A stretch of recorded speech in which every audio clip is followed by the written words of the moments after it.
옛날 어느 마을에 겁이 없다고 해야 할지 배짱이 좋다고 해야 할지 성격이 유들유들한 고서방이란 사람이 살고 있었다. 고서방은 마을에서 알아주는 의리남이기도 했는데 친구들이 노름하는 데에도 의리를 지키려는지 판도 짜주고 장소도 물색해 주었다. 그러면서 자신은 개평이니 고리니 하는 곁다리꾼으로 자리차지를 하곤 했다. 누구는 애써 패를 잡고서 배짱, 돈, 끝발이라는 3대 요소를 임기응변으로 응용해도 돈 잃기 일수인데 누구는 빈손으로 와서 심부름 좀 해주고 일당받아 제 실속을 다 챙기는 사람이 있으니 이것이 바로 개평의 맛이 아니겠는가? 친구 셋이 노름꾼이면 고서방은 개평꾼이었다. 그런데 요즘은 이 세 친구들이 자기를 따돌리고 어딘가에서 몰래 노름을 하는 것 같았다.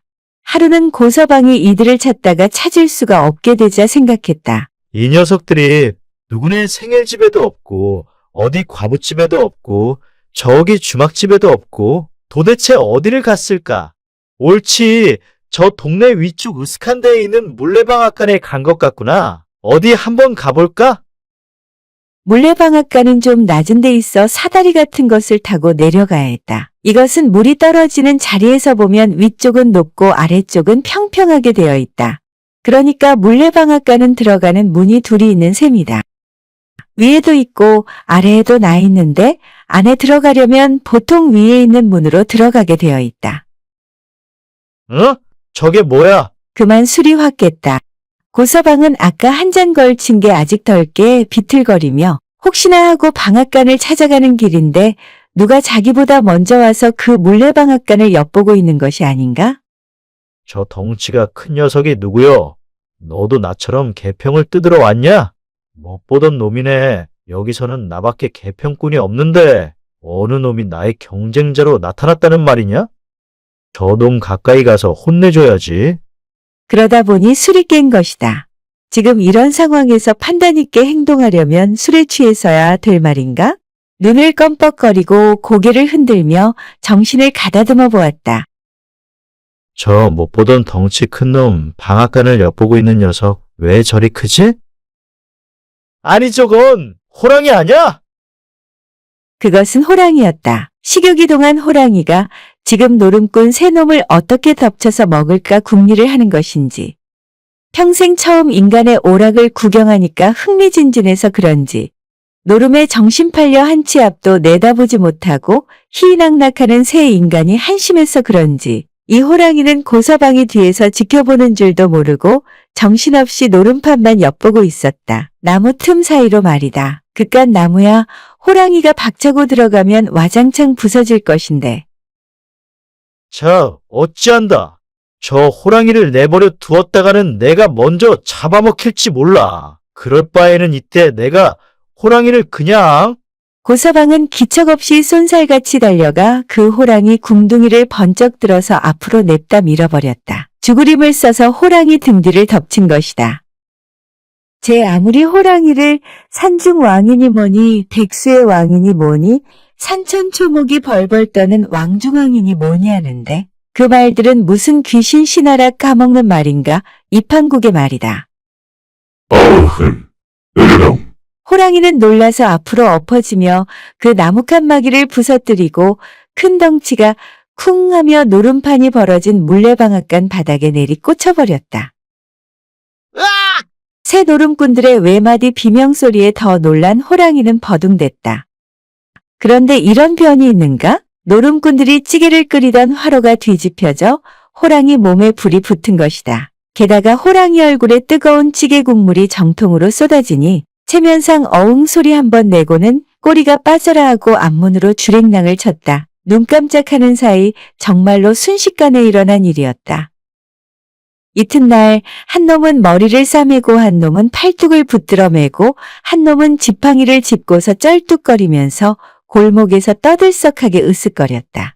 개평꾼 고서방이 간밤에 어디 갔었느냐고 물었다. 글쎄, 우리가 호랑이를 이겼다니까. 우리 셋이 대호를 물리치느라고 이런 부상을 입었다고. 호랑이를 어디서 만났는데? 물레방앗간에서. 아니 호랑이가 왜 물레방앗간에 왔을까? 저도 떡방아를 찌으러 왔는가? 모르지 왜 왔는지. 무조건 우리를 덮치니까 물어볼 겨를도 없었지. 그런데 너희들은 왜 물레방앗간에 갔느냐? 한밤중에 떡방아를 찌우러 갔느냐?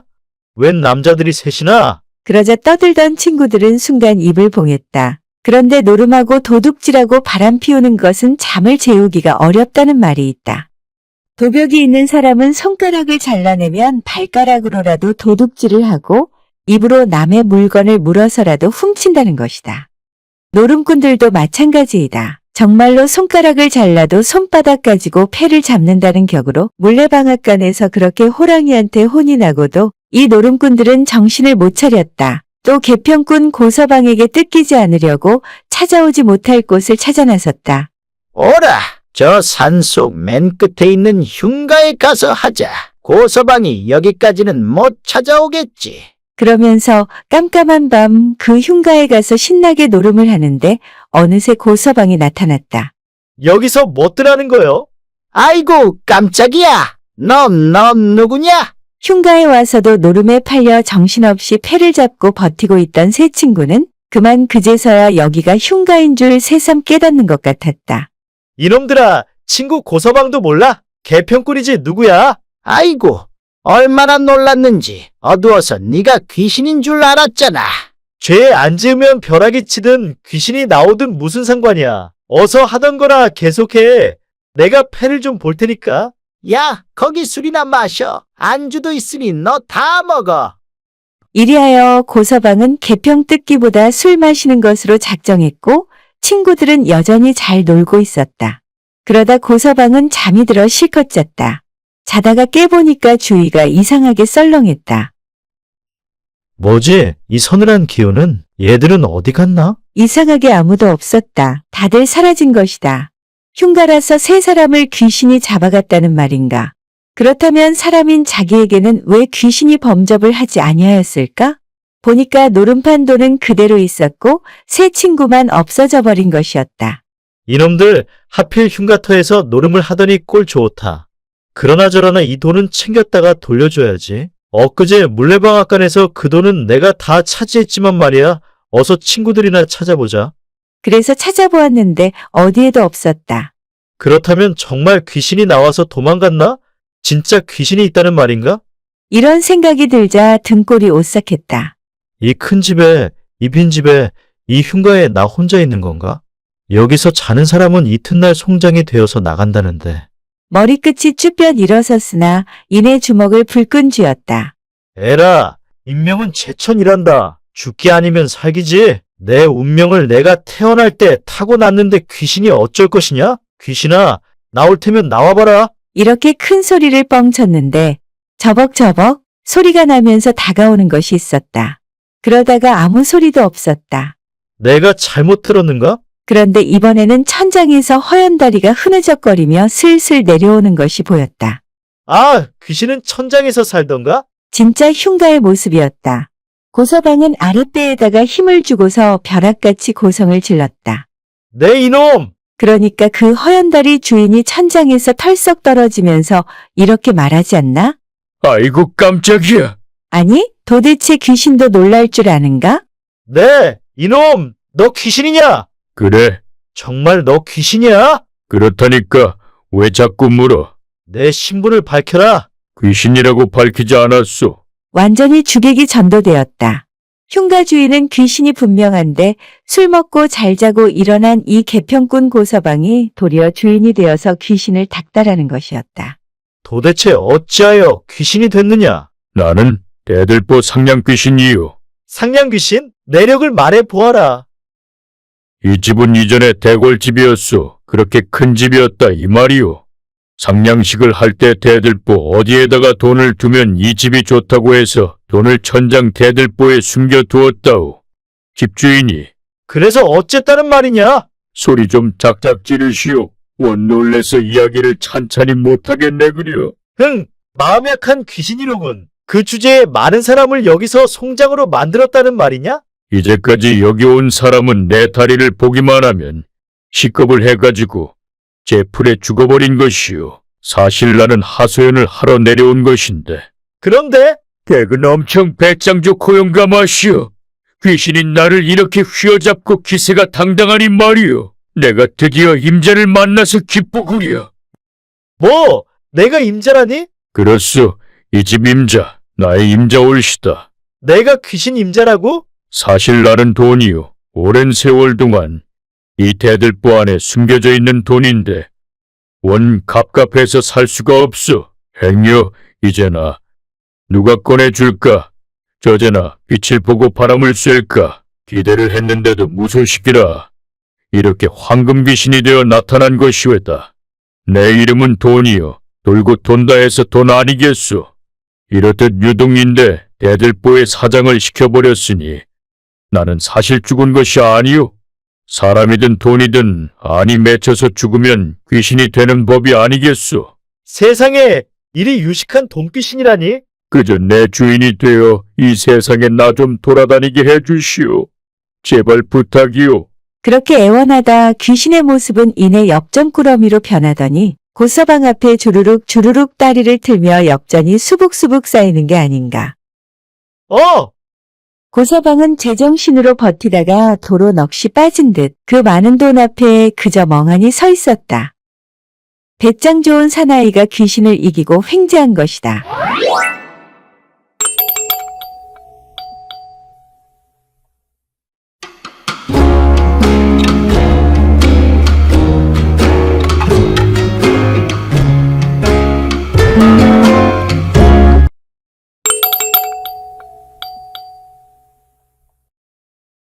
기원정사에서 많은 제자들이 수행하고 있었는데 그 부처님 수행자들 중에 한 사람이 거리로 나가서 걸식하며 돌아다녔다. 어떤 집에 들어갔을 때였다. 그 집에 있는 음녀 같은 한 처자가 대단히 반기며 총총 걸음으로 나오더니 그를 집 안으로 맞아들였다. 발 아래 엎드려 절을 하고는 여러 가지 맛있는 음식을 만들어서 수행자가 가지고 있는 그릇에 가득히 공양했다. 수행자는 그 만난 음식들을 배가 부르도록 먹고는 마음속으로 무언가 말할 수 없는 기쁨을 느꼈다. 그 후에도 몇 번이고 그 여자의 집에 가서 걸식을 했다. 이 수행자는 아직 수행이 부족하네. 계율을 지키는 일도 잘 해낼 것 같지 않구나. 이렇게 마음속에 생각한 처자는 모르는 척 일부러 맛있는 음식을 만들어서 공양했다. 그래서 몇 번이고 그가 올 때마다 그러한 공양을 게을리 하지 않았다. 학문도 아직 분명치 못하고 수행도 이루지 못한 그 수행자는 범부의 욕정으로부터 자기를 억제할 수가 없었다. 음녀 같은 처자의 유염한 자태를 볼 때마다 욕정이 점점 일어나서 그 여자를 잊을 수가 없었다. 수행자는 그 여자를 보면 될 수 있는 대로 오랫동안 함께 이야기하는 것을 즐거워했다. 그래서 매일처럼 그 집을 찾아갔다. 만나면 만날수록 여자의 자태나 음성이 그를 자극하니 부처님의 가르침을 망각하게 되면서 자제하는 마음 또한 점점 흔들리기 시작했다. 설법 중에 부처님은 이렇게 말했다. 눈의 미녀를 보면 애욕의 정념이 일어난다. 수행자들이여, 만일 여자를 볼 때는 장자는 어머니라고 생각하고 중자는 누님이라고 생각하고 소자는 동생이나 자식이라고 생각해야 할 것이다.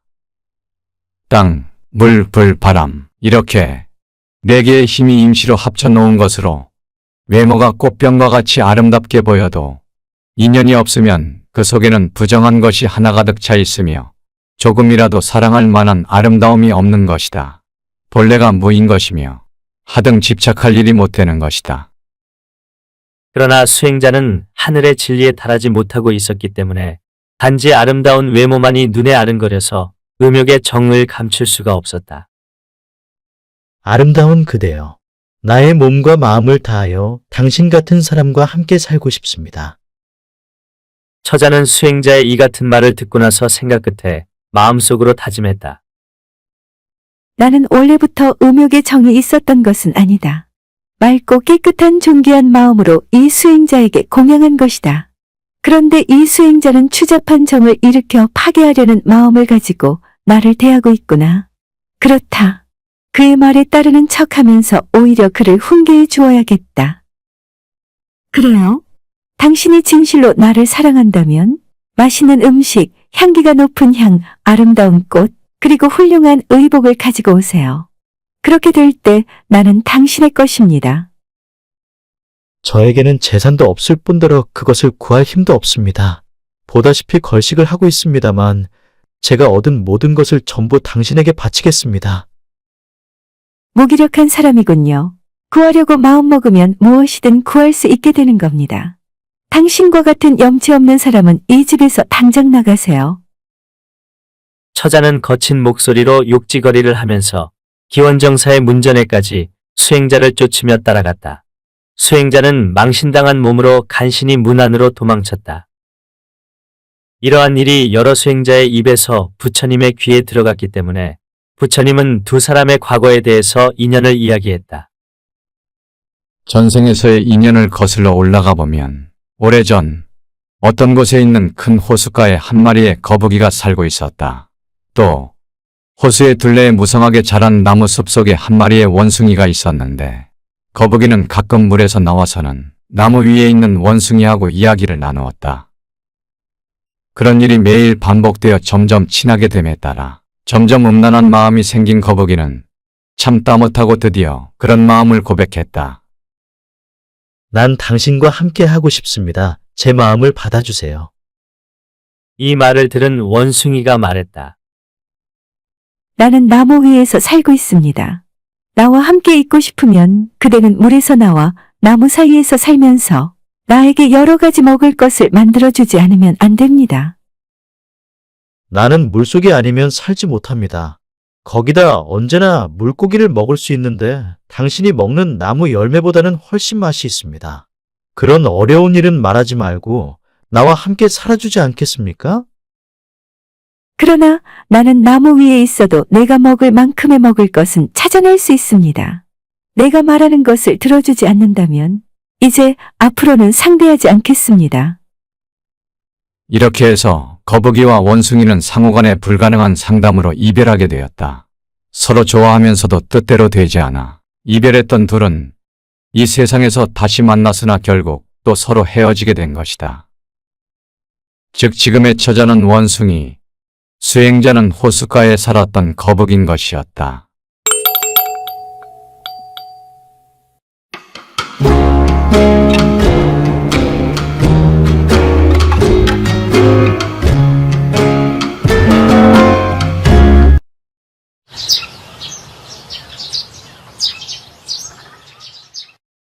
한 농사꾼이 살았는데 이 사람이 사는 마을에는 큰 강이 하나 흐르고 있었다. 그해 여름에는 하늘에 구멍이 뚫렸는가 비가 며칠 계속 쏟아져 내리더니 큰 물난리가 났다. 어느 날 이 농사꾼이 강가에 나가보니 노루 한 마리가 강물에 빠져서 버둥대며 둥둥 떠내려오고 있지 않은가. 아마 산골짜기를 지나다가 갑자기 불어난 계곡에서 휩쓸려 버린 모양이다.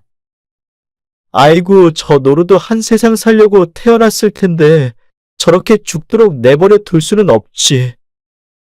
농부는 옆에 긴 나뭇가지를 얼른 꺾어 노루를 건져냈다. 물을 많이 먹은 것을 토하게 하고 집으로 데려와 잘 보살펴 주었다. 그 다음날 강가에 나가보니 이번에는 뱀 한 마리가 흙탕물에 휩쓸려 둥둥 떠내려오는 게 아닌가. 비록 흉물이라고는 하나 생명은 다 소중한 것 어찌 보고만 있을 소냐? 농부는 긴장대로 뱀을 건져내었다. 뱀은 오랫동안 떠내려오느라 바위에 부딪히기라도 했는지 정신을 못 차리고 축 늘어졌다. 얼른 집으로 데리고 와 집더미 속에 넣어 쉬게 하며 보살펴 주었다. 그 다음날 또 강가에 나가보니 이번에는 사람이 떠내려오면서 물에 가라앉았다 떴다 하며 사람 살려 외쳐대는 게 아닌가. 말 못하는 짐승도 건진 판국에 사람이야 더 말할 나위가 있겠나? 급류에서 가까스로 건져 집에 데리고 와 제 정신이 들 때까지 주물러주며 젖은 옷을 마른 옷으로 갈아입혔다. 다음 날이 되니 노루와 뱀이 슬슬 움직이며 기운을 되찾은 것 같기에 숲에 풀어주며 가서 잘 살라고 보내주었다. 그랬더니 그 둘은 어디론가 가버렸다. 집에 돌아오니 물에 빠졌던 사람은 다행히 정신을 차린 듯 방문 열고 앉아있다가 이내 농사꾼에게 물었다. 내 보따리 못 봤소? 분명 이 사람을 건질 때는 없었던 보따리를 내놓으라 하니 농사꾼은 기가 막혔다. 분명 내 팔목에 보따리를 묶어 놓았는데 없을 리가. 농사꾼은 억울하게 도둑 누명을 쓰고 관가에 잡혀가 옥에 갇혔다. 은혜를 원수로 갚는다는 말이 나한테 들어맞는 말이구나 하고 생각하니 참 억장이 무너졌다. 가슴을 치고 있는데 하루는 옥 문으로 뱀 한 마리가 스르르 기어들어왔다. 가만히 보니 며칠 전에 물에서 건진 그 뱀이었다. 아이고, 네가 날 이 공경에서 구해주려고 왔나 보구나. 반가워하는데 글쎄 뱀이 스르르 다가오더니 농사꾼 발목을 꽉 깨물어 버렸다. 그리곤 다시 스르르 문 밖으로 나가버렸다. 금방 발은 부어오르며 결국은 독이 온 몸에 퍼져 살이 꺼멓게 되어 죽어갈 판이다. 아, 몹쓸 뱀이구나. 죽어가는 것을 살려줬더니 되레 나를 해치다니. 은혜를 모르는 인간이 있는데 짐승까지도 이럴 줄이야. 그냥 난 죽어야 하나보다 하고 한탄하며 독이 퍼져 죽기만을 기다리는데 저 만치서 그 뱀이 스르르 다시 기어들어오는데 입에 무엇을 물고 오는 것이었다. 그리고는 아까 제가 물었던 농사꾼 발목 상처에 그것을 척 갖다 붙이고는 가버렸다. 무언가 보니 풀잎사기였는데 이것이 상처에 붙자마자 거짓말같이 붓기가 내리며 통증도 없이 싹 나았다. 뱀독을 풀어내는 약초였던 것이다. 말짱해진 다리로 앉아있는데 다음날 아침 옥사 바깥이 시끌벅적하기에 가만히 들어보니 이 고울 사또가 간밤에 뱀한테 물려서 다 죽어간다고 했다. 그래, 속이 깊은 뱀이었구나. 나한테 그런 짓을 한 이유를 이제야 알겠어. 농사꾼은 옥사에서 소리쳤다. 나를 사또에게 데려다 주시오. 내 당장 고쳐보겠소. 이 말을 전해 들은 이방이 농사꾼을 데리고 사또 앞에 갔다. 농사꾼은 아까 그 풀잎사기를 사또 상처에 붙이니 아니나 다를까 사또가 거뜬히 일어나게 되었다. 사또는 너무나도 신기해 연신 고맙다고 하며 농사꾼의 자초지종 이야기를 다 듣고 나서는 농사꾼을 옥에서 풀어주고 누명을 씌운 사람을 도로 옥에 가두었다. 집에 돌아온 농사꾼은 뱀이 은혜를 갚은 일에 감동했다. 다음날 아침 일어나 보니 노루가 찾아와 마당에 서 있는 것이 보였다. 너는 그때 내가 물에서 건져준 노루 아니냐? 건강해 보이는구나. 정말 반갑다. 그런데 무슨 일로 나를 찾아왔느냐? 그랬더니 노루는 농사꾼의 소매를 물고 끌어당기며 따라오라는 신용을 하는 것이었다. 노루를 따라 자꾸 산속으로 들어가니 노루는 어느 한 곳에 이르러서는 발로 땅을 박차며 가리켰다. 가만히 보니 거기엔 산삼이 많이 있는 산삼밭이었다. 농사꾼이 캐어보니 아기 몸만한 동삼이 나왔다. 노루가 가리키는 곳마다 산삼이 나오는데 수십 불이나 되었다. 짐승도 은혜를 입으면 갚을 줄 아는 것이다.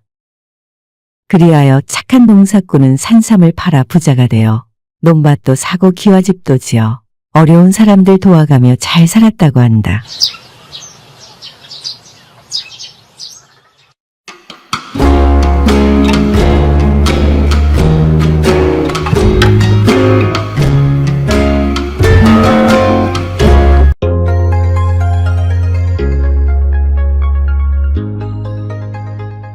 먼 옛날 한씨 집안으로 시집 온 며느리가 있었다. 그녀는 태생부터 가늘고 긴 팔다리에 허리 상태 또한 좋질 않아서 딱히 힘을 쓸 수가 없는 그런 가녀린 처자였다. 어린 시절에도 힘 써본 일이 별로 없었기에 이런 연약한 딸을 시집 보낸 처가에서도 걱정이 이만저만한 것이 아니었다. 급격히 어려워진 살림으로 어쩔 수 없이 딸을 시집 보내야 했던 장인과 장모는 때마다 시댁 쪽을 바라보며 눈물 짓는 것이 하루 일과였다. 그런데 아니나 다를까 며느리의 몸 상태엔 아랑곳 없이 매번 일하는 모양새가 굼뜨다며 허구한 날 시어머니는 며느리를 구박하기에 여념이 없었다. 심지어 빨래를 널던 며느리가 손에 힘이 빠져 옷가지를 떨어뜨리자 마당채에 빗자루를 들고 와 사정없이 내려치는 시어머니였다. 아이고, 신령님, 내 어쩌라고 이런 약골을 데려온 것입니까? 뼈 빠지게 귀한 아들 키워놨더니 이러려고 내가 그 고생을 해온 것이란 말입니까? 아, 어쩌자고 넌 맨날 빨래 하나 널질 못해 이 난리라니? 그 흙먼지 묻은 옷 네가 쳐 입을 거요? 아니, 지 서방옷 하나 제대로 널질 못하는데 애는 어떻게 낳을 셈인 거요? 그 젓가락 같은 팔다린 못됨시 붙어있는 건지원. 아, 얼른 그거 털어갖고 당장 다시 안 빨아와. 뭐 하나 쓸 데가 있어야지. 아이고 두야. 아이고 신령님. 더군다나 시모의 아들인 남편이란 작자도 그저 소심하기 짝이 없었거늘 바깥일에만 정신이 팔려 있다가도 이런 아내의 속마음이 내비쳐질 때면 대본 모른 척하기가 일쑤였다.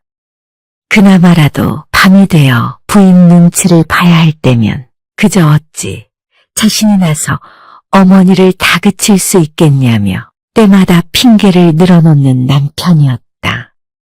그나마라도 며느리의 한숨이 사그라들지 않을 때면 그것엔 또 기가 간질간질하고 푹푹 쑤시는지 그저 참다 못해 몇 마디만 위로의 말을 던지는 식이었다. 무슨 닭모이 던져주는 것도 아니고 그런 따위의 말은 받아먹을 생각조차 없는 며느리였다. 이런 남편이 더 답답하기만 했던 며느리는 또 닭똥 같은 눈물만 뚝뚝 떨구며 흙 묻은 옷가지를 주워 빨래터로 향했다.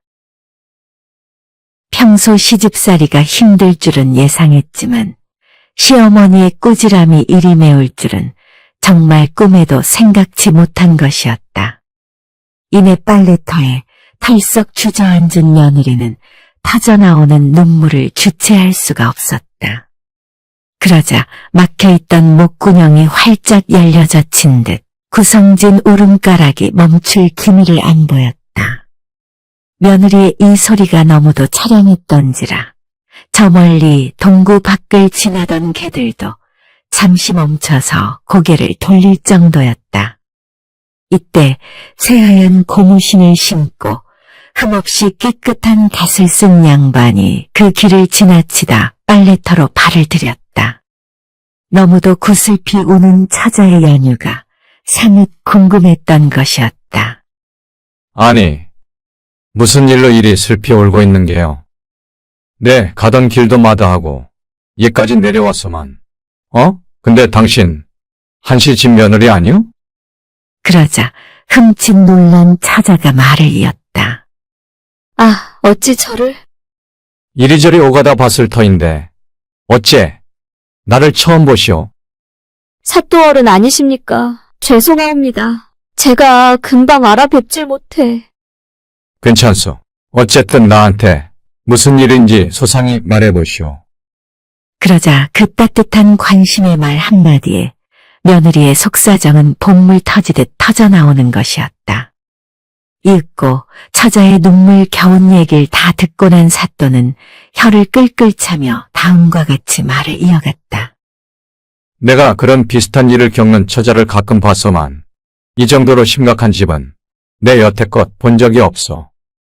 나도 얘기를 듣다 보니 복장이 다 터질 지경이네 그려. 허나 그런 시어머니와 계속 살 수밖에 없는 처지인 듯하니 네, 좋은 방법 하나를 알려드리이다. 어디 한번 이대로 해보겠소?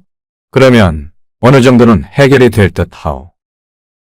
사또의 초롱초롱한 눈빛을 바라보던 며느리는 곧 감사하다는 말을 전하며 눈물 콧물로 범벅이 된 얼굴에 물을 끼얹고는 자리에서 일어났다. 잠시 뒤 집으로 돌아가는 길에도 사또는 뭐가 그리도 궁금한 것이 많았는지 며느리와 함께 걸으며 질문을 이어갔다. 며느리는 이 믿음직한 사또 말고는 어느 것 하나 기댈 곳이 없었기에 연신 고개를 끄덕이며 물음에 답하기 바빴다. 그러고는 닷새 정도가 흘렀을까. 여느 때처럼 시모에게 혼이 난 며느리가 눈물을 꽉 참아낸 뒤에 어둑어둑한 밤을 맞았다. 남편이 코를 골다 몸을 돌리는 중에도 며느리는 아랑곳 없이 그저 눈만 말똥말똥 뜬 채 머리를 굴려댔다. 며칠 전 그 사또의 말을 하나 둘 계속 떠올리고 있는 것이었다. 내 말만 믿고 그날 밤이 되면 절대로 잠이 들지 마시오. 네, 그럼 그때 신호를 보내리다. 그 말만 떠올리던 며느리는 이불을 코 밑까지 끌어올린 채 그저 눈만 깜빡거리고 있었다. 다음 날 동이 트기도 전에 억센 스타구름 소리와 함께 시어머니의 고함 소리가 여지없이 시작됐다. 아, 빨리 안 일어나고 뭐해? 얼른 국 끓이고 밥 안 쳐야 될 거 아니야? 그러자 며느리의 방문이 활짝 열리더니 우렁찬 기지개 펴는 소리가 개들을 놀래켰다. 아이고, 잘 잤다. 아따, 날이 엄청 좋구나. 웬 걸걸한 여자 목소리가 기압을 몇 번 더 넣더니만 웬만한 남정네 저리 가라한 목소리로 어머니를 외쳐대는 것이 아닌가. 엄니. 아, 엄니, 잠은 잘 잤소? 아니, 근데 아침부터 뭘 그리 불렀었소? 순간 방문을 열고 나온 며느리의 모습에 시어머니의 눈은 놀란 토끼눈이 되었다. 불과 어제까지만 해도 여리여리한 몸을 잘 가누지도 못하던 그 퀭한 눈의 며느리가 얼굴은 넙대대하고 덩치는 산만하다 못해 새보다도 허리둘레가 더 두꺼워 보이는 여자로 둔갑해 있는 것이 아닌가. 뭐요? 아니, 며느리가 왜? 당신, 누군데 거기서 나오는겨? 아니, 누구냐니? 여태 시집살이 시켜놓고 그건 또 뭔 소리라요? 그러자 또 기지개를 피며 나온 남편이 머리를 긁적이며 물었다. 아이, 무슨 일인데? 이 아침부터 요란이요? 아들, 저 사람이 왜 네 방에서 나오는겨? 그건 또 뭔 소리다요? 아니, 내 안 식구니까 내 방에서 나오지. 참 어머니도 아침에 뭐 이상한 거라도 잡섰어? 아니, 너야말로 정신이 오락가락하는 거 아니여? 어떻게 저 여자가 네 안사람이란 거요? 아, 왜 있자녀? 그 호리호리 해갖고 바람만 불어도 홀라당 넘어가 버릴 것 같은 그 네 못난 부인. 그 며느리 어디 간 거냐고? 너 당장 저 여자 내쫓고 빨리 네 며느리 안 찾아와. 아따, 언니도 거 적당히 하셔야지. 네, 지금 그딴 소리 듣자고 여기 시집 온 줄 아쇼? 아, 내가 늦잠 자서 그런가 본데 그럼 얼른 쌀부터 씻을 테니 언니도 국거리나 준비하쇼. 아, 그래요? 그 예쁜 손 데이지 않게 조심하고. 아, 부인, 난 오늘 밥에 감자 넣어주면 좋소. 왠지 오늘은 아침부터 감자가 땡기네? 무슨 아침부터 감자 타령이요?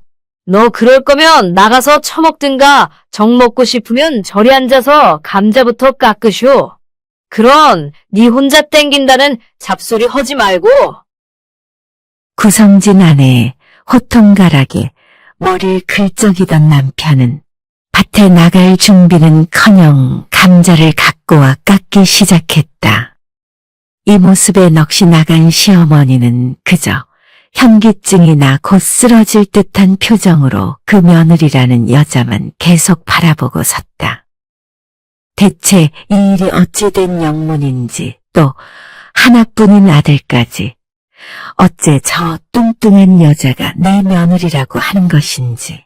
이내 시어머니는 근처 길을 지나는 이웃한테로 뛰어가 이 사정을 이야기했다. 그러자 아니, 당신 집 며느리가 맞는데 왜 그러셔? 어째 더위를 잡섰나? 간밤에 그런 가냘픈 며느리 꿈이라도 꾼 거요? 하며 지나는 이웃들 모두 아들과 똑같은 말들만 했다.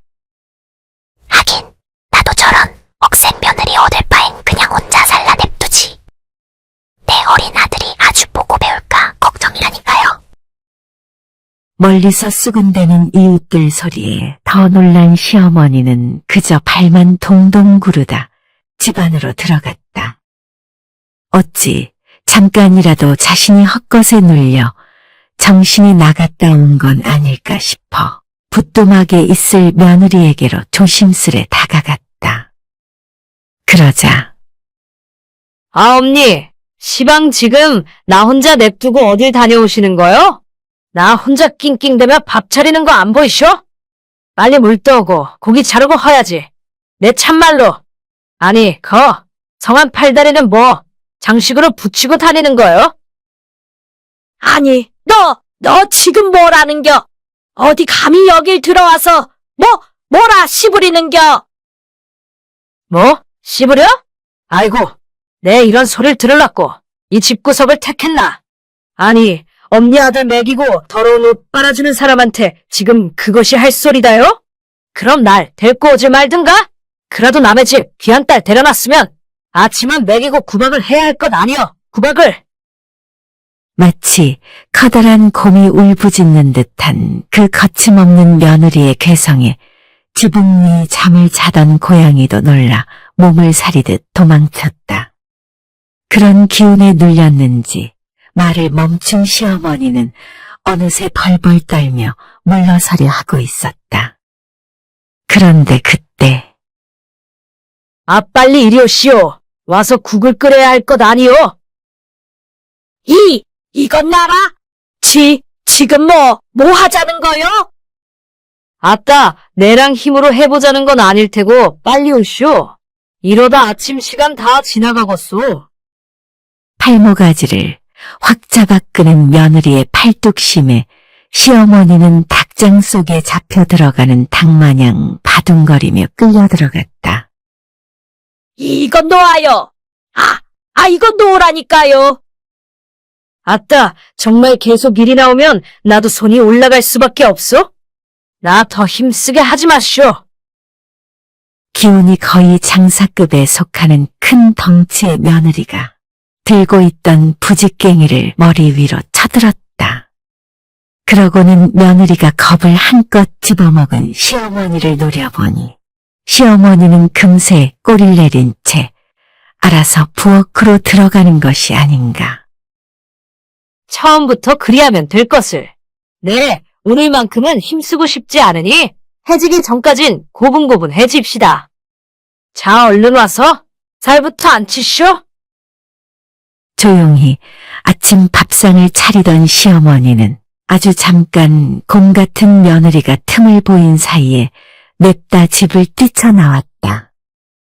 일 때문에 저 멀리 한양에 가 있는 남편 한씨를 원망하기도 잠시 어떻게든 이 고을 사또에게 도움을 청하기 위해 시어머니는 금세 관가에 이르렀다. 그래도 아들이 혼인 맺기 전부터 이 사또와 연을 맺어왔던 터 때마다 오가며 자신의 며느리를 알려줬기에 사또가 분명 며느리의 가녀린 외모를 기억하고 있을 거라 생각했다. 그런데 또 시어머니의 예상은 보기 좋게 빗나가고 말았다. 아니, 한씨 부인께서는 제 눈과 기억을 의심하는 겁니까? 어찌 내가 여러 차례 봤는데 그걸 기억 못하겠소?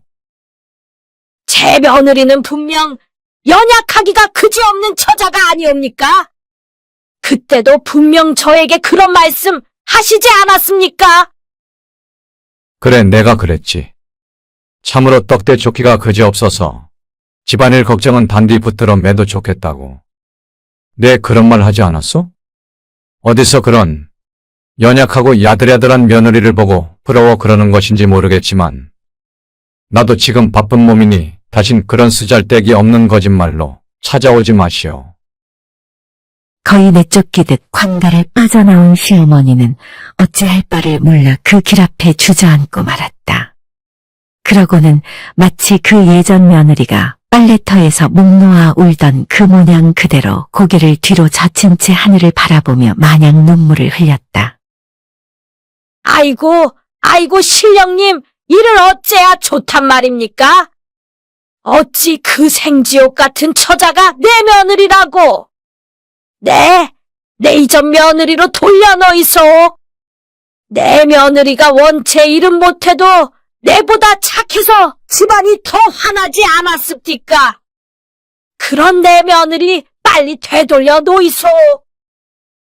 그런 울음보가 터진 사이에 시어머니는 순간 버뜩 예전부터 찾아다녔던 그러나 한동안 발길이 뜸했던 무녀가 떠올랐다. 그 용한 무녀는 신통한 신령님을 모시고 있었다. 그려, 내가 모르긴 몰라도 그분이면 이 사태를 소상히 밝혀줄 것이요. 이것이 가짜인지 진짜인지. 시몬은 그 길로 산등성이를 냅다 오르며 예전 그 무녀 집에 발을 들였다. 그리고는 무녀 앞에 납주가 엎드려 이 상황을 소상히 알렸다. 그러자 무녀는 그래, 내가 모시는 신령님께서 다 듣고 얘기한다. 지금 너한테 일어난 일은 다 가짜가 아니고 진짜랬다. 아니 정말입니까? 아이고 이를 어쩐랴. 아이고.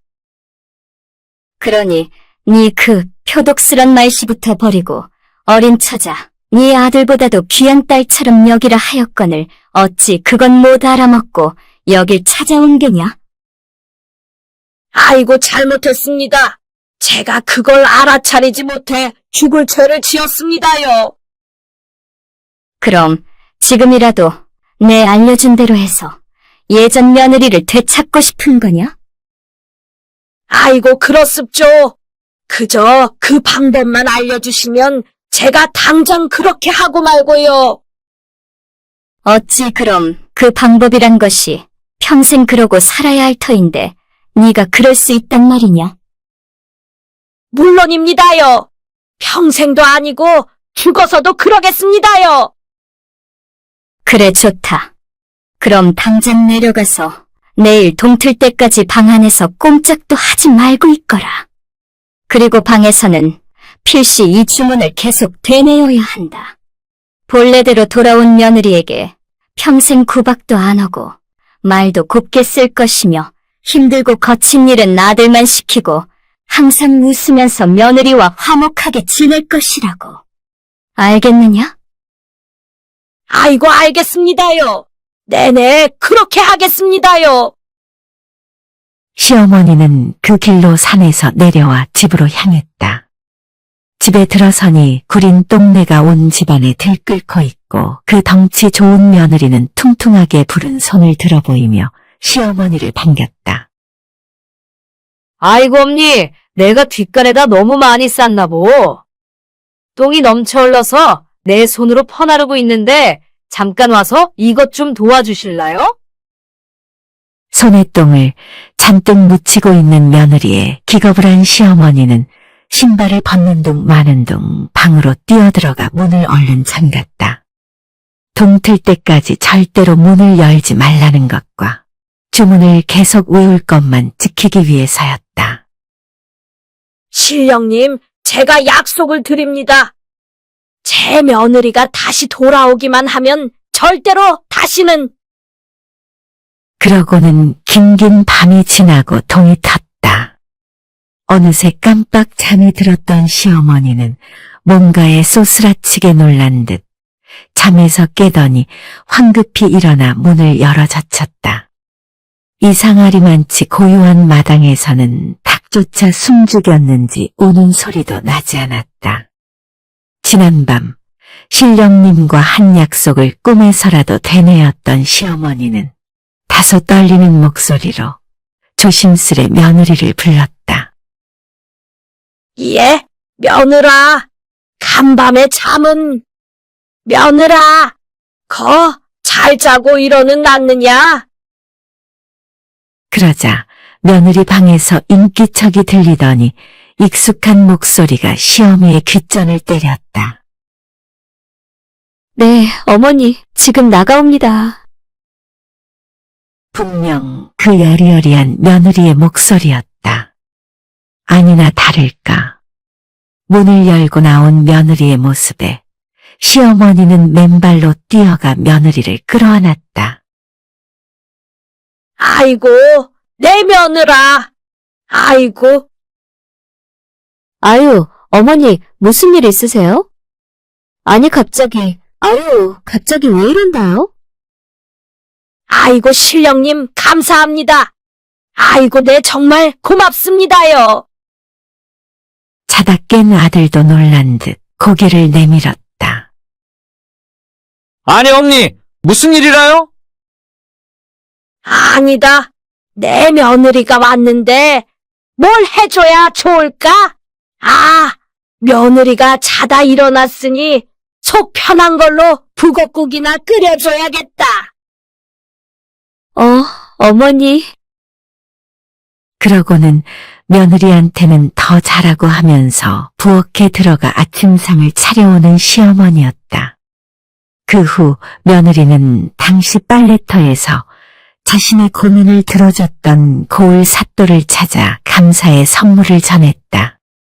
평상시 평민복을 입은 채 홀로 민정시철을 즐기던 사또였건만 당시 그 며느리의 고민을 소상히 듣고 난 이후 시어머니의 주변 사람들을 관가의 힘으로 모두 설득했던 것이었다. 그리고 크지 않은 죄를 지어 잠깐 옥에 갇혀있던 덩치 큰 아낙네를 불러 당장 풀어주는 조건으로 며느리 행세 또한 하도록 한 것이었으며 시어머니가 또 무녀에게도 찾아갈 것을 미리 예상했던 사또는 이런 며느리의 사정을 무녀에게 직접 전하며 연기를 하도록 지시한 것이었다. 그리고 막판 집에서 풍기던 똥내는 옆집 논밭에 뿌려놓은 거름 냄새였으며 그 덩치 좋은 며느리의 손에 묻었던 똥은 항아리 속 깊숙이 담겨있던 된장이었던 것이었다. 이후로도 줄곧 시어머니는 며느리를 딸 이상으로 여기며 이 집안은 언제나 웃음꽃이 피어났다고 한다.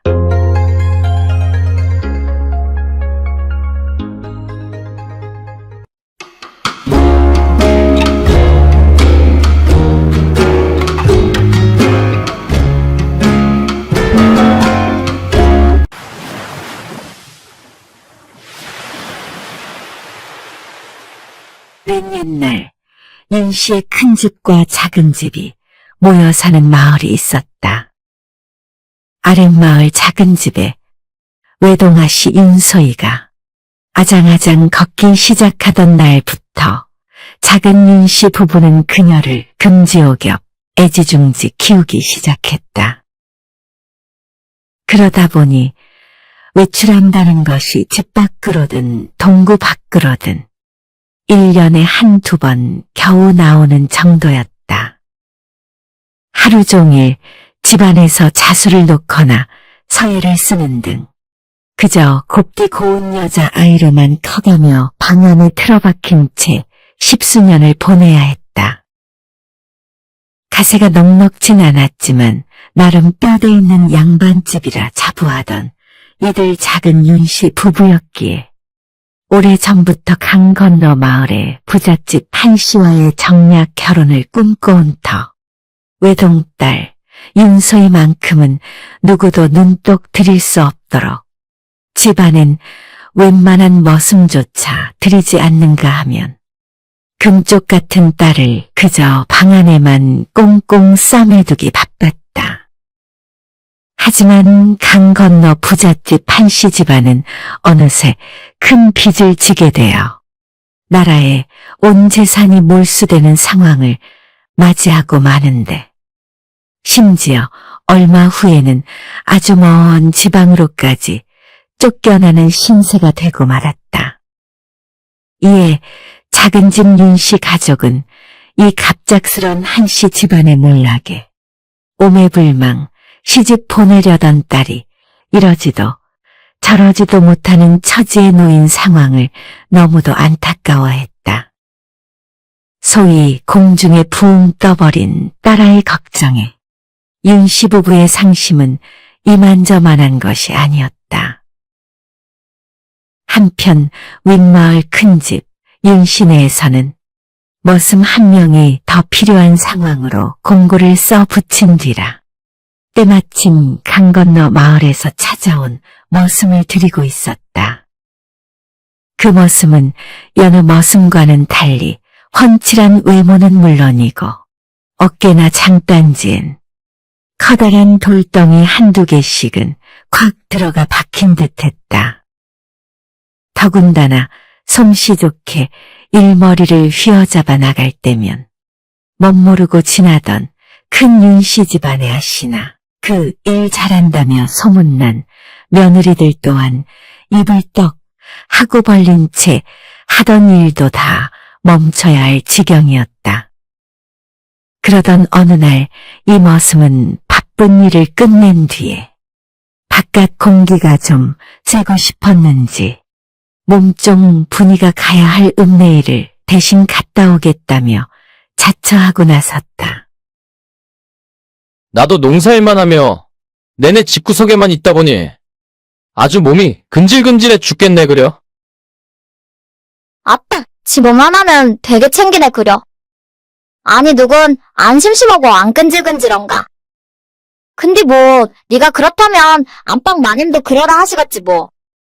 아주 네 쌍판떼기만 보면 얼굴이 발그레해져갖고 희죽희죽 웃기만 하니까 말이야. 네가 대신 갔다 전하면 또 어찌 나올지 모를 일이긴 하지만 그럼 난 뒷간에서 일이나 볼 터이니 네가 다 알아서 하더라고. 아, 그냥 잘 갔다 오라 하면 될 일이지. 하여간 너 또 그 마님 어쩌고 저쩌고 하는 쓸데없는 소리를 짓거릴 거면 내 아주 뒷간에 확 가둬버릴 텐께. 하여간 그럼 난 후딱 댕겨올 테니 그리 알더라고. 머슴은 신바람이 난 채로 세수를 한바탕 하더니만 곧장 읍내로 나섰다. 그런데 읍내로 향하는 길을 걷더라도 웬만하면 윤씨 집안 사람들하고는 마주칠 필요가 없는 것이었기에 머슴은 마을 토박이들조차 잘 알지 못하는 길로 접어들기 시작했다. 그런데 머슴은 익히 짐작했다는 듯이 여느 길과는 전혀 다른 분위기에, 다시 말해 한 사람이 지나가기에도 너무 비좁아 보이는 한 도랑길 앞에 멈춰 서는 것이 아닌가. 머슴은 양손에 침을 바르며 요것만큼은 벼르고 별렀다는 듯이 요리조리 중심을 잡으면서도 제 발등 내려다 보느라 정신이 없었다. 네, 요번만큼은 안 넘어진다. 이 요망한 도랑놈이 내 하나뿐인 동생이 곱게 다려준 옷을 감히 망쳐놨겠다? 어디 니까 것이 내 발바닥보다 좁다드냐? 그런데 순간 미처 앞을 보지 못한 머슴의 눈앞에 웬 고운 분홍 치마가 진을 치고 있는 것이 아닌가. 이건 또 뭐요?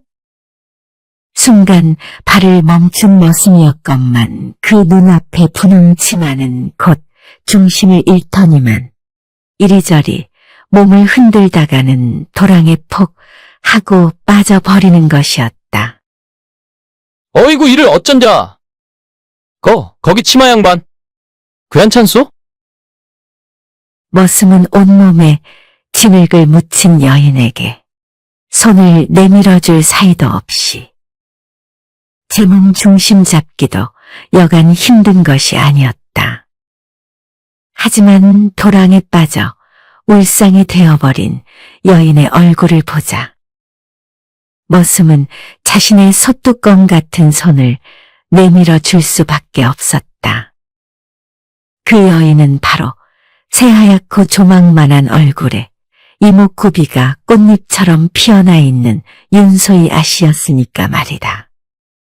이내 자신의 손을 냉큼 잡는 윤소희의 보드라운 살결에 머슴은 잠시 동안 정신을 잃을 뻔했다. 윤소희 아씨의 가벼운 팔임에도 머슴은 곧 중심을 잃은 채 윤소희의 치마 포관으로 푹 하고 엎어지고 말았다. 아이고 내 옷. 아이고 내 다리야. 머슴은 정령코 자신의 옷만을 걱정할 형편이 아니었다. 마주쳐 오던 윤서이도 자신의 치마 끄트머리만 보느라 머슴을 미처 보지 못한 죄도 있었건만 그 고운 한복이 진흙더미로 뒤덮여 정말이지 누가 봐도 그 옷의 주인이라면 거의 실성할 수준의 일을 만했다. 머슴은 제 옷에 묻은 흙을 털어내기도 전에 그 힘 좋은 손으로 얼른 윤서이 아씨를 일으켜 세웠다. 그러고는 윤서이를 한 손으로 들쳐매더니만 오던 도랑길을 손살같이 빠져나오는 것이었다. 아니, 저 좁은 길로 평소에도 다니셨던 겁니까? 머슴은 자신이 미안하단 말을 여러 번 되풀이했음에도 마냥 울고만 있는 여인이 안쓰럽기 그지없었다. 그러자 여인도 곧 눈물을 멈추고는 머슴을 바라보며 말을 잇는 것이었다. 제가 이 길로 지나다닌 지는 좀 되었는데요. 한 번도 안 넘어지던 제 자신이 너무도 뿌듯하여 괜한 과욕을 부린 것이 화근이 된 것 같습니다. 내 괜한 눈물을 보여 정말 죄송스럽기만 하네요. 어찌 제 옷만 걱정을 한 건지 제 얼굴이 다 화끈거리옵니다.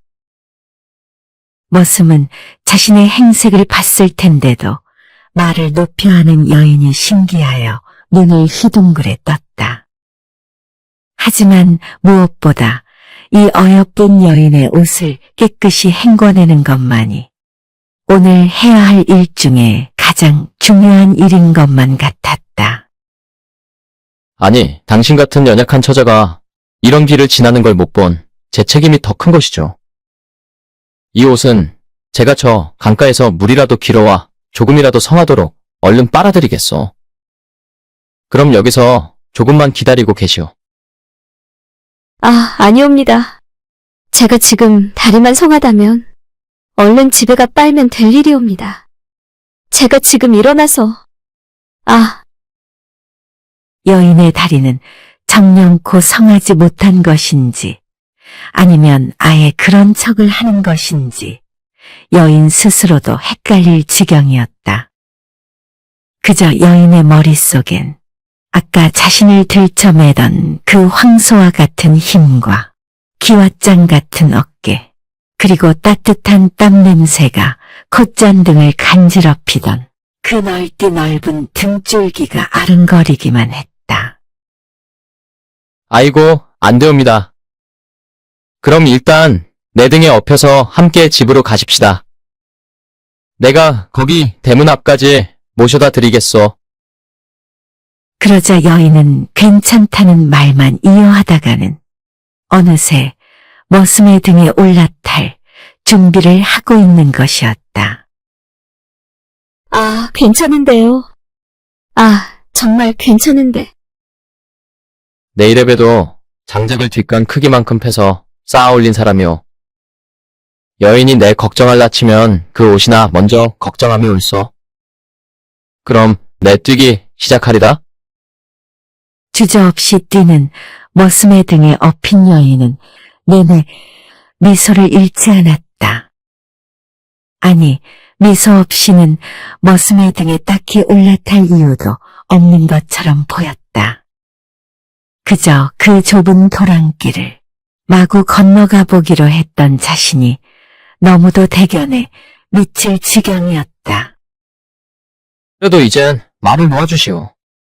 난 이곳 마을에서 그저 더부살이를 하고 있는 머슴일 뿐인데 어찌 그쪽한테서 계속 존대를 받고 있겠소. 아니옵니다. 절 구해주신 것만으로도 존대받아 마땅하지요. 제가 어찌 그곳에 넘어진 채로 혼자 집에 갈 수 있었단 말입니까? 그러다 호랑이라도 만나면 전 지금 생각만 해도 그냥 아찔하기만 하옵니다. 머슴은 자신 때문에 넘어진 것보다 되려 구해준 걸 감사히 여기는 이 여인이 마냥 감격스럽기만 했다. 그러고는 금세 도착한 여인의 집이 윤씨댁 작은 집이란 걸 안 머슴은 그리 멀지 않은 윤씨댁 큰 집을 가리켰다. 전 저쪽 윤씨 댁 큰 집에 있사온데 여기 작은 집에 이렇게나 아름답고 귀한 따님이 계신지는 내 전혀 생각치를 못했소. 아니, 이토록 가까이에 살고 있으면서 어찌 저 큰 집 사람들은 한마디도 하질 않는 것인지. 난 심지어 이 집엔 자식이 없나 보다까지 생각했지 뭐요. 저는 할아버지가 살아계신 때부터 줄곧 집안에서만 생활했다 보니 그리 된 듯합니다. 어쨌든 여기까지 와주셔서 너무 감사드립니다. 제 이름은 윤소희인데 네, 그쪽 이름이라도 알아놓으면 나중에 꼭 후사드리겠사옵니다. 아니, 그런 건 필요 없세다. 머슴 주제에 무슨 후사라뇨. 그저 빨리 그 옷부터 닦으시고 내 나중에 꼭 한번 다시 찾아오리다. 그때는 나도 옷을 좀 갈아입고 와야겠소. 하며 다시 어디론가 뛰어가는 머슴이었다. 윤소희는 그 멀어져 가는 머슴의 그림자조차 사라질 때까지도 눈을 떼지 못하다가 천천히 집 안으로 발을 옮겼다. 그날 이후 소희 낭자는 매일같이 담벼락 너머를 바라보거나 아니면 집 밖 근처를 휘휘 돌아다니기가 일쑤였다. 작은 윤씨 부부는 이런 딸의 모습에 무슨 일인지를 물어보려고도 했으나 허구한 날 집안에만 쪼그리고 앉아있던 지난 날을 떠올리면 오히려 잘됐다 싶은 생각이 들어 딱히 말조차 걸지를 않았다. 하지만 윤소희 낭자는 집안 사람 중 누군가가 말 한마디라도 걸어주길 바라는 눈치였다. 몇 날 며칠이 흘러도 머슴의 모습은 콧배기 하나 내비칠 생각을 않고 있으니 윤소희의 입장에선 차라리 그 큰 집 근처로 직접 가보기 위해서라도 집안 사람들과 무슨 말이라도 나눠보고 싶었던 것이었다. 아니면 자신의 몸종을 시켜 그 큰 집 머슴의 신변에 무슨 일이라도 생긴 건 아닌지 알아오도록 할까 싶었지만 괜히 아버지나 어머니의 귀에 들어가는 날엔 쓸데없는 데 관심을 두고 있다며 눈물이 쏙 빠질 만큼 혼이 날 것이 불보듯 뻔했다. 이에 작은 집 윤씨의 딸 윤소희는 아주 큰 맘을 먹고 집 안 사람들 몰래 길을 나섰다. 결국 큰 집 대문 앞에 도착한 윤소희 낭자는 심호흡을 한 번 한 뒤에 철로 된 손잡이를 움켜쥐었다. 그러자 아이고, 깜짝이야. 마침 큰 집의 몸종이 읍내에 심부름을 하러 나가려던 참이었다. 아니, 빚인데 여기 가만히 서 계신 것이옵니까? 저 작은 집 아씨 아니셔요? 아, 그게 다름이 아니라 여기서 일하는 머슴을 보려고 왔는데 지금 그 안에 있어. 머슴이요? 아, 네, 물론 있습니다만 어인 일이신지. 그냥 한번 인사 좀 나눌까 해서요. 내가 지난번 살짝 은혜를 입어서 이 옥수수라도 좀 주려고 갖고 왔습니다. 그러자 큰 집의 몸종은 잠시 머뭇거리다 근처에 서 있던 머슴을 불렀다. 예전에 있던 머슴은 진작에 관뒀고요. 지금 있는 머슴은 예쁜인데 이 사람이 맞나요? 순간 당황한 윤소희는 금세 고개를 내민 머슴을 보곤 기겁을 했다. 전혀 그 머슴과는 다르게 생긴 사람이었으니까 말이다. 예전 있던 머슴은 여기 아씨랑 정분이 나서 급히 달아난 것이 아니겠습니까? 내가 진작부터 항복정했던 것을 그냥 유념치 않고 일하다가 헛간에서 그냥 큰 윤씨 부인한테 딱 걸린 것이 그나마라도 다행이었지요. 그 윤씨 큰아버님한테 걸렸으면 지금쯤 뼈도 못 추리고 저 동문까지 내쫓겼을 것이 뻔한 것 아니겠습니까? 어쨌든 일 잘하고 솔직한 사람이었는데 저도 일이 그리 돼서 얼마나 안타까웠는지 모르겠습니다. 그 얘기를 듣던 윤서인은 그저 망연자실한 눈빛으로 뒤돌아섰다. 옥수수는 그냥 길가에 내버린 채로 고양이가 먹든 생쥐가 갉아먹든 윤소희로서는 알 바가 아니었다. 그런 뒤로 밤낮 서성이던 윤서희는 더 이상 이러고 있을 수는 없단 생각에 그 머슴이 살고 있을 강 건너 마을로 몸종과 함께 길을 나섰다. 어떻게든 직접 만나 얘기를 들으면 분명 그 큰 집 윤씨 몸종과는 다른 얘기가 나올 수도 있겠다 생각했다. 그런데 사실 이보다도 그저 그 머슴을 단 한 번이라도 더 볼 수 있길 간절히 바라는 마음에서였다. 하지만 강 건너 마을은 윤소희가 사는 마을보다도 더 넓은 지역이었기에 단순히 하루 이틀 만에 그 머슴을 찾을 수는 없는 노릇이었다.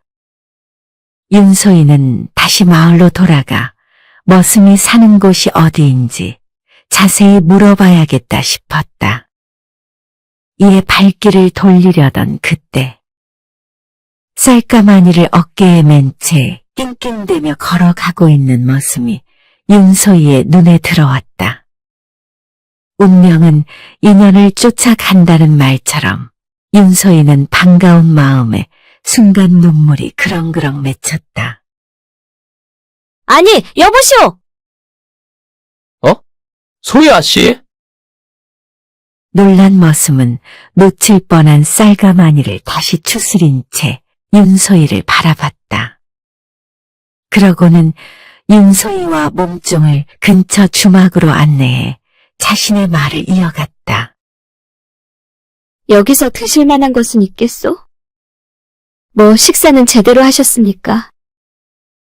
아직 아침을 못 먹었지만 여기 고기 한 접시면 충분하오. 고기 2접시라도 드시오. 여기선 내가 다 살 테니 걱정 마시고. 아니 근데 어쩌다 여기에 계신 거요?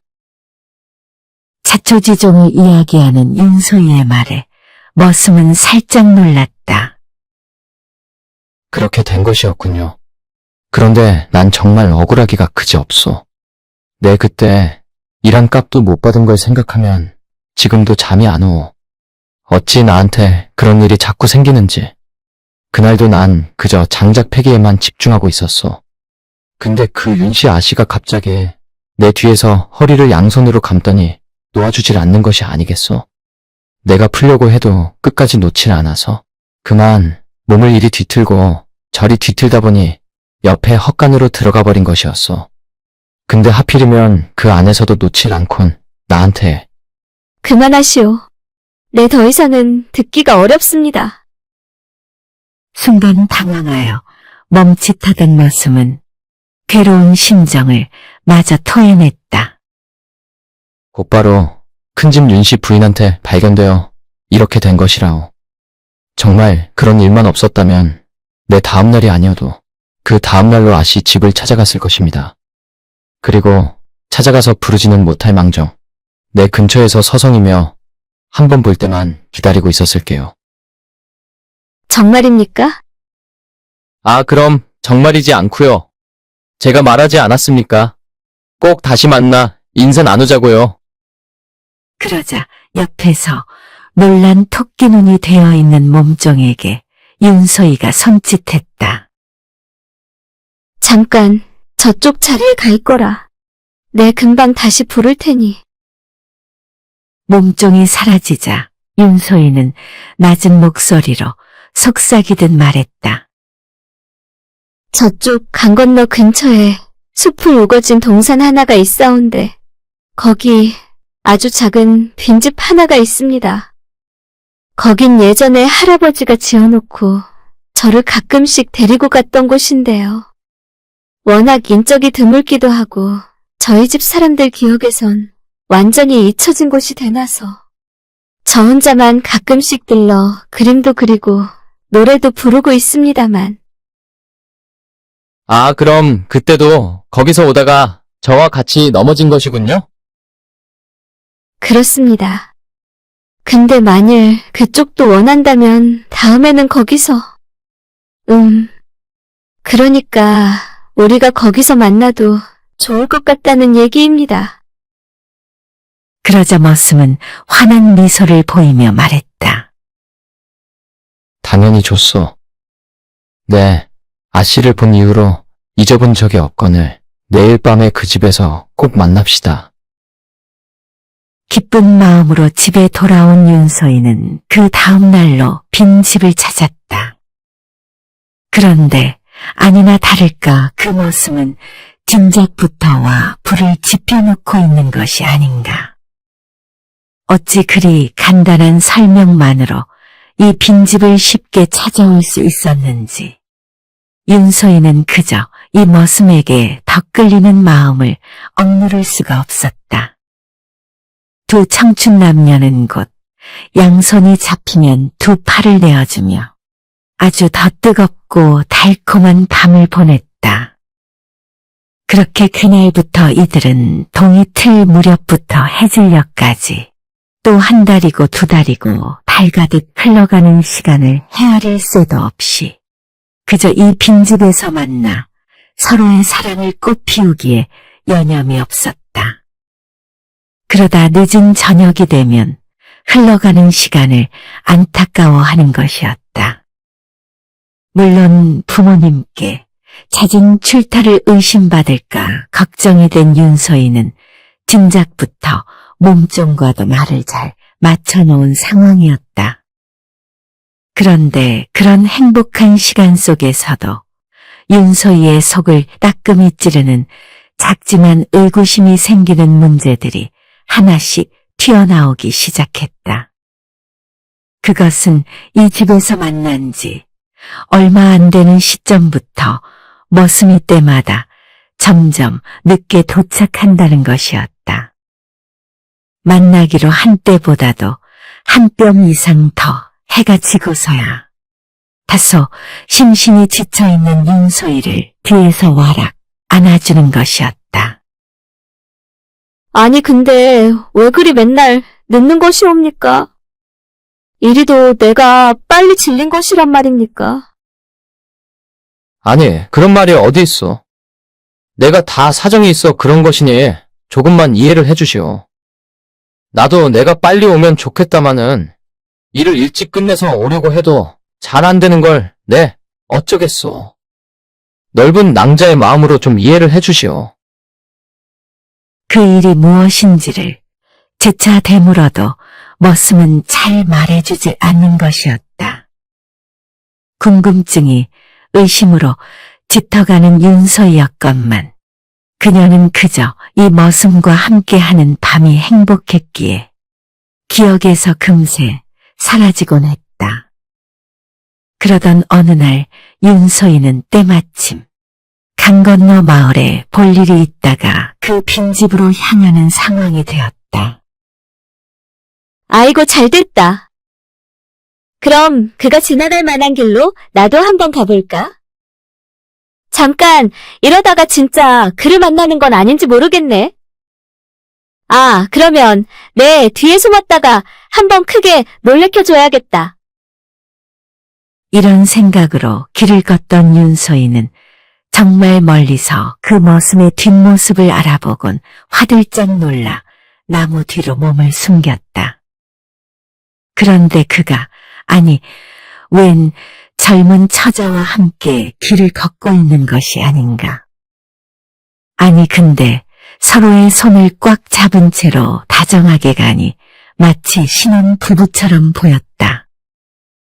그러더니 어느 지점에 다다라서는 그걸로도 모자라 서로 꽉 끌어안으며 포옹까지 하는 것이었다. 아니, 어쩌자고 이런 모습을. 윤소희는 그 모습을 차마 지켜볼 수가 없었다. 하지만 이윽고 머슴이 홀로 걷는 쪽으로 따라붙을 수밖에 없던 윤서희는 그 젊은 처자가 사라질 때까지도 손을 흔드는 머슴의 모습에 이를 악문채로 바라볼 수밖에 없었다. 아, 내가 괜한 일을 벌였구나. 그런데 이 머슴은 갑자기 가까운 강가로 내려가더니만 우통을 까뒤집고는 등목을 하는 것이 아닌가. 아니, 대체 뭘 했길래 땀에 범벅이 된 몸으로 아이고 시원하다를 연방 내뱉으며 물놀이까지 하는 것인지. 이젠 아랫도리까지 훌러덩 벗어제 낀 머슴은 강 한가운데로 가 잠수까지 하는 것이었다. 매일 이랬으니 나한테 늦을 수밖에 없었겠구나. 아, 어찌 이럴 수가 있단 말이냐. 한참 동안 강물 속에서 멍을 때리고 있던 머슴은 잠시 뒤 몸을 닦고 나와서는 옷을 주섬주섬 입더니만 그 윤소희와의 빈집 근처에 다다르는 것이었다. 이 시점 윤소희는 한참 동안 집 밖을 서성이다가 마치 지금 막 도착한 양 머슴과 얼굴이 마주쳤다. 오늘은 낭자가 늦은 거요? 나도 이젠 맨날 늦는다는 소린 안 들어도 되겠구려. 와, 신나는구만. 기가 막힌 윤소희였지만 잠시 표정을 감추던 그녀는 하는 수 없다는 듯이 준비한 말을 꺼내놓기 시작했다. 내 오늘 당신 마을에 일이 있어 들렀다가 당신이 올만한 길로 접어들었지 뭐요. 그래서 함께 올 생각으로 길을 걷다가 당신을 보았소만. 그런데 윤소희는 그 머슴에게 자신이 본 것을 전부 이야기했다. 하지만 그저 멍하니 듣고만 있는 머슴의 표정에 순간 윤소희는 머슴이 도망이라도 치면 어쩌나 더러 겁이 났다. 그래서 마저 준비한 말을 꺼내놓기 시작했다. 내 당신의 상황을 전부 알진 못하지만 뭐 그럼 어떻소. 당신도 내 상황을 모를 터인데 이참에 나도 얘기 안 한 책임도 있는 것이니 내 상황을 전부 얘기해보겠소. 나도 실은 남편이 있소. 허나 워낙 먼 곳으로 가며 일을 하다 보니까 집에는 자주 들어오는 편이 아니라오.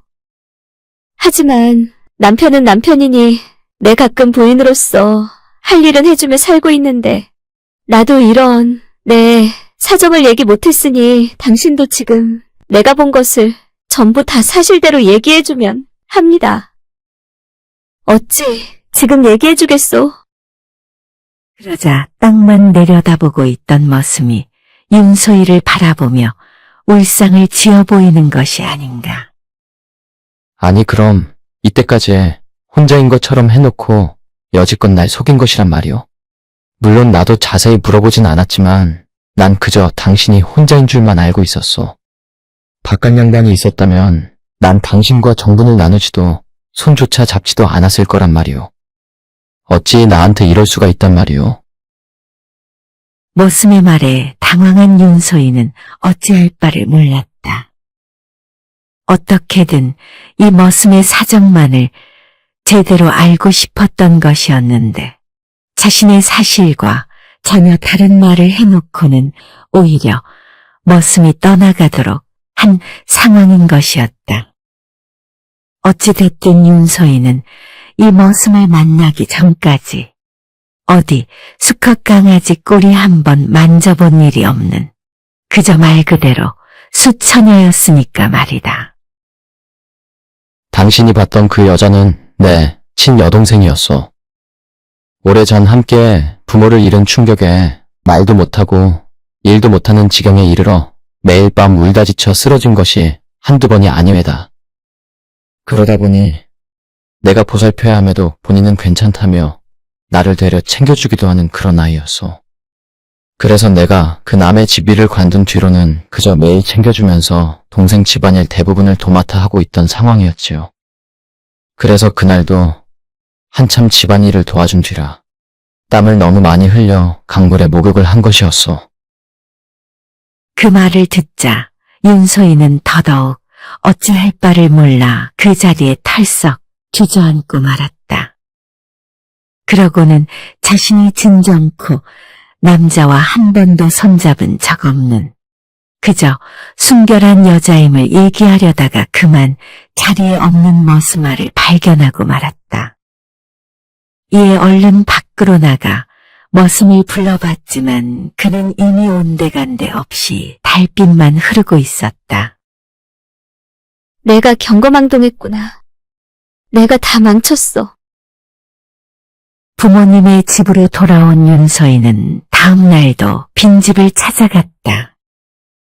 하지만 그 머스마는 그림자조차 내비치질 않는 것이었다. 그 다음 날도 또 그 다음 날도 빈집을 찾아가던 그때 윤서희는 다시금 그 머슴이 사는 곳으로 가야겠다 생각했다. 그러고는 땅에 엎드려 빌며 자신의 모든 사실을 이실직고 하곤 용서를 구해야겠다고 다짐했다. 이내 그곳으로 발을 옮기려던 그때 어디 가시오? 머슴의 활기찬 목소리가 들려왔다. 당신이요? 그래요, 나요.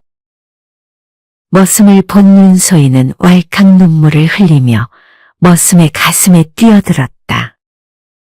그러고는 서로 부둥켜 안으며 한없는 눈물을 쏟아냈다. 내 낭자를 참아보지 못하는 동안 곰곰이 생각을 해보았소. 큰 윤씨 집 안에서도 일할 때 한 번도 들어본 일이 없었기에 내 얼마나 낭자에 대해 모르고 있었는지, 그리고 그걸 왜 나 혼자만의 생각으로만 판단했는지 내가 경솔했소. 그래서 요 며칠간 이곳으로 와봤다오. 그런데 그때마다 당신이 와 있는 것 아니겠소? 낭자도 나와 같은 마음이라면 내 그것이 어떤 상황이든 다 용서할 수가 있을 것 같소.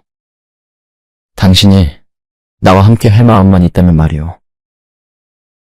그러자 꿈틀대던 윤소희의 입술이 순간 오열로 터져나왔다.